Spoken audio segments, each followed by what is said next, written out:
सोचिए एक ऐसी जगह जहां कभी शुक्रवार का मतलब नमाज के बाद पत्थरबाजी की आशंका होता था, जहां स्कूल की घाटी से ज्यादा इंटरनेट बंद होने की खबरें सुनाई देती थी, जहां बच्चे किताबों से पहले कर्फ्यू और बंद का मतलब समझते थे। आज उसी कश्मीर में वही पीढ़ी एआई, स्टार्टअप, मेडिकल कॉलेज और करियर की बातें कर रही है। सवाल है कि सिर्फ 7 सालों में ऐसा क्या बदल गया। 5 अगस्त 2019 जब अनुच्छेद 370 हटाया गया, तब इसे किसी ने ऐतिहासिक फैसला कहा तो किसी ने लोकतंत्र पर सबसे बड़ा सवाल बताया। बहस आज भी जारी है, लेकिन राजनीति से अलग हटकर सिर्फ जमीन पर देखें तो क्या कश्मीर की कहानी सचमुच बदल चुकी है? आइए आंकड़ों, लोगों की आवाज और घाटी की बदलती तस्वीर के जरिए समझने की कोशिश करते हैं।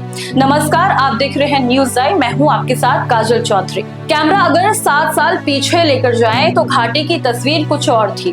हर शुक्रवार एक सवाल होता था कि आज सब कुछ सामान्य होगा या फिर सड़कों पर पत्थर, आंसू गैस और बंद का सन्नाटा दिखाई देगा। माता पिता बच्चों को स्कूल भेजने से पहले खबरें देखते थे।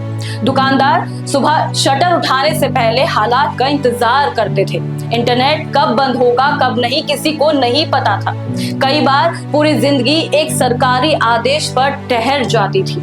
लेकिन आज श्रीनगर की वही सड़कें देर शाम तक गुलजार दिखाई देती हैं। लाल चौक पर लोग बेफिक्र होकर घूमते हुए दिखते हैं, कैफे में बैठकर कॉफी पीते हैं, भविष्य की योजनाओं पर बातें करते हैं और वुलर झील पहले से ज्यादा सुंदर दिख रही है। और 90 के दशक का आतंकवाद, लंबे बंद और लगातार प्रतिबंध अब नई पीढ़ी के लिए अपने माता पिता की सुनाई कहानियों में दर्ज हो गए हैं।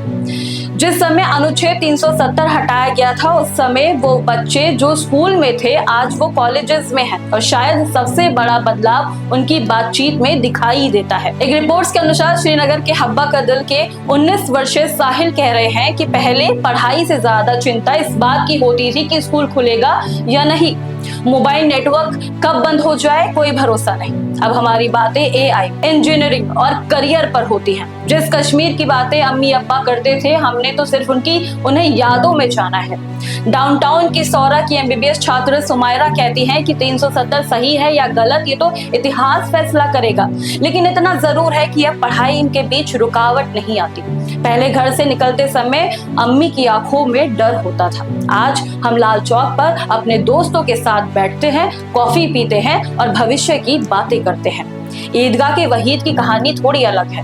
कभी बंद और प्रतिबंध के बीच पढ़ाई करने वाले वहीद आज श्रीनगर में अपने 3 आउटलेट वाला फूड स्टार्टअप चला रहे हैं। वो कह रहे हैं कि दिल्ली से सीधा रेल सेवा शुरू होने के बाद सामान कम लागत से मिलने लगा है। कारोबार बढ़ाना पहले से आसान हो चुका है। लेकिन सवाल सिर्फ लोगों के अनुभव का नहीं, क्या आंकड़े भी यही कहानी बयां कर रहे हैं? अगर जम्मू कश्मीर पुलिस के आधिकारिक आंकड़ों पर नजर डालें तो तस्वीर में बड़ा बदलाव दिखाई देता है। 1 जनवरी 2009 से 4 अगस्त 2019 के बीच जम्मू कश्मीर में 1435 आतंकी घटनाएं दर्ज की गई। इस दौरान 382 नागरिकों और 672 सुरक्षा कर्मियों की जान चली गई, जबकि 1827 आतंकवादी मारे गए। अब दूसरी कहानी देख लीजिए। 5 अगस्त 2019 से 1 अगस्त 2026 के बीच आतंकी घटनाओं की संख्या घटकर 652 रह गई। इस दौरान 191 नागरिकों और 213 सुरक्षा कर्मियों की मौत भी हुई, जबकि 858 आतंकवादी मारे गए। यानी हिंसा पूरी तरह से तो खत्म नहीं हुई, लेकिन उसके पैमानों में उल्लेखनीय बदलाव जरूर आया है। सिर्फ यहाँ नहीं, 2022 से 2025 के बीच आतंकी घटनाओं में करीब 77% की कमी दर्ज हुई है। घटनाओं की संख्या घटकर 35 रह गई है। सुरक्षा अभियानों में मारे गए आतंकवादियों की संख्या 193 से घटकर 46 हो गई है, जबकि शहीद होने वाले सुरक्षा कर्मियों की संख्या 30 से घटकर 17 रह गई है। अब बात उस चीज की कर लेते हैं जो कभी घाटी की पहचान बन चुकी थी, पत्थरबाजी। 2018 में जम्मू कश्मीर में 1328 संगठित पत्थरबाजी की घटनाएं, 52 संगठित बंद और 228 आतंकी घटनाएं दर्ज हुई थी। लेकिन 2023 तक संगठित पत्थरबाजी और बंद की घटनाएं शून्य पर पहुंच गई। हालांकि तस्वीर का दूसरा पहलू भी है। 2025 के पहलगाम आतंकी हमले के बाद याद दिलाया कि आतंकवाद की चुनौती अभी पूरी तरह से खत्म नहीं हुई है। सीमा पार से घुसपैठ, आतंकवादी नेटवर्क और सुरक्षा से जुड़े खतरे अभी भी मौजूद हैं। इसलिए ये कहना अभी जल्दबाजी होगा कि पूरी तरह से सब कुछ सामान्य हो चुका है। यानी कश्मीर की कहानी सिर्फ पहले और अब की कहानी नहीं है, ये एक ऐसे दौर की कहानी है जहां एक तरफ सुरक्षा के आंकड़े बदल रहे हैं, दूसरी तरफ नई पीढ़ी की प्राथमिकताएं। कभी जिन हाथों में बंद कैलेंडर हुआ करता था, आज उन्हीं हाथों में admission form, laptop, business plan और प्रतियोगी परीक्षाओं की किताबें दिखाई देती हैं।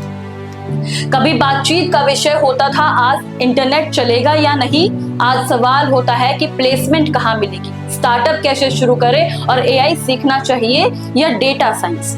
शायद यही किसी भी समाज का सबसे बड़ा बदलाव होता है, जब लोगों की पहचान उनके संघर्ष से हटकर उनके सपनों से बनने लगे।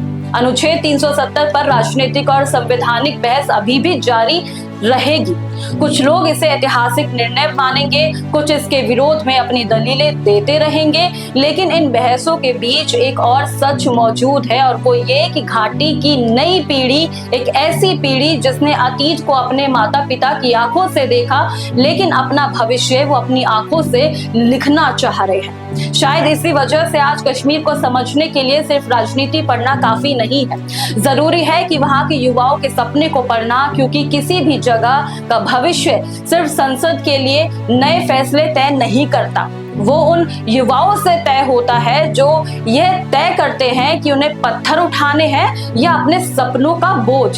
और शायद यही कश्मीर की सबसे बड़ी बदलती कहानी भी है।